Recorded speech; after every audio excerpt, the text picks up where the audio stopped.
একসময় কিন্তু এই দেশে সরকার ছিল এটা কেউ বুঝতো না।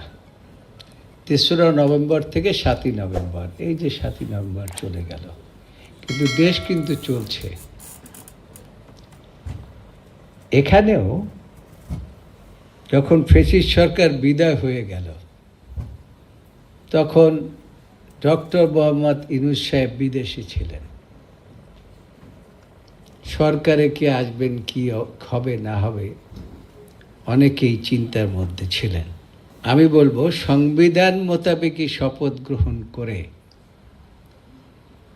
অর্থাৎ যে সংবিধান স্বাধীনতার পরে রচিত হয়েছিল সেই মোতাবেকই শপথ বাক্য পাঠ করে সরকার প্রধান এবং অন্যান্য উপদেষ্টারা তাদের দায়িত্ব গ্রহণ করে একটা সরকার গঠন করেছে। ভেবেছিলাম যে সরকার তার দায়িত্ব যথাযথভাবে পালন করবেন, মানুষের যে ভোটের অধিকার, মানুষের মানবাধিকার, স্বাধীনতার সুফল এই সরকার মানুষকে দেবেন। এখন নতুন করে আলোচনায় আসছে জুলাই সনদ।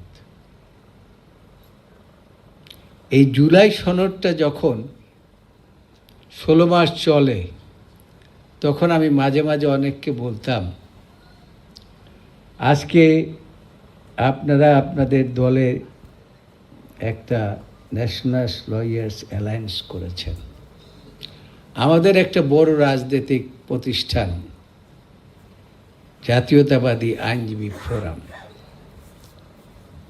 এছাড়াও অনেক সিনিয়র আইনজীবী বাংলাদেশে ছিল, কিন্তু আপনারাও তাদের প্রয়োজনীয়তা উপলব্ধি করেন নাই। আর জুলাই সনদের যাকে দায়িত্ব দিলেন প্রধান, তিনি এবার আমেরিকার সিটিজেন, তিনিও এটা উপলব্ধি করেন নাই।